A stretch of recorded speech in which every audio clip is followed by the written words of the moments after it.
Na Joy Lope, can you please read the first conclusion?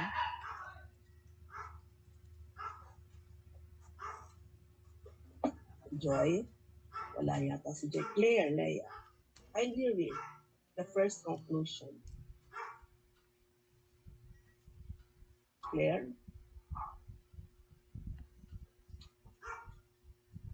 may na din siguro ang nag-declare. Let me, sige, si Joy nandiyan. Kindly read the first conclusion of Whittaker. Each species is distributed in its own way, according to its genetic, physiological, and life cycle characteristics. Okay. So, anong sinasabi dito ng Whittaker? Distribution, when you say distribution, kung saan preferred, no? What habitat is preferred by a group of organisms is affected by the genetic, also genes, physiological, and life cycle characteristics of the species. So that's one of the conclusion. Now the second one, kindly read. Cheryl. The broad overlap in scattered centers of species populations along a gradient implies that most communities grade into each other continuously rather than form distinct, clearly separated groups. Okay, so there is the overlapping, no? Kunyari, sa pinakatuktok ng bundok at saka sa middle gradient, ay sa middle altitude, if you look at the organisms in the topmost part of the mountain, they are different from the organisms in the center of the at the center of the middle part of the gradient, but they are not distinctly separate. Why? Because in between the highest and the middle, there is an overlap. No? There is a broad overlap, it says here. There's an overlap. And communities, merge, no? So, meron niyang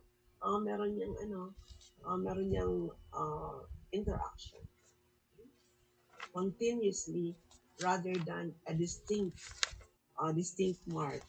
boundary between two ecosystems.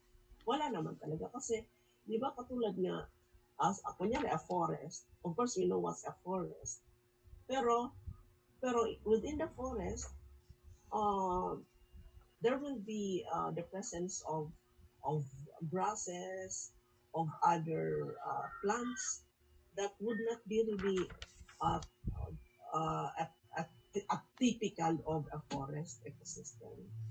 So that is what we mean by this. So kahit na forest yan, meron pa rin yung mga grasses. Katulad din ng kahit na grassland yan, may makikita kang mga isolated na mga shrubs or trees, no? That's what we mean by this. The overlapping of certain ecosystems. And then the third one, Noni, kindly read Noni. The composition of species at any one point in environmental gradient was largely determined by abiotic. Okay, so we see here the importance of abiotic factors, how they shape the composition, huh? How they shape the composition of species at any one point. Huh?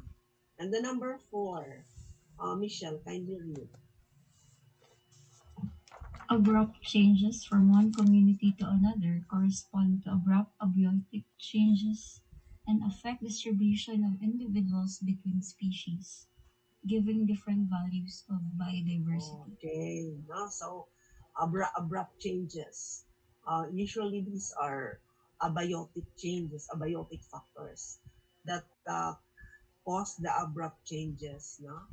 And these changes will have an effect on the distribution of organisms. No? within the area, as maybe some will not be able to adjust, some will die, some will be able to adjust, some will just leave the area, no? And therefore, affecting biodiversity of the area. Na? So, yan yung mga conclusions ni Whittaker. Okay. So,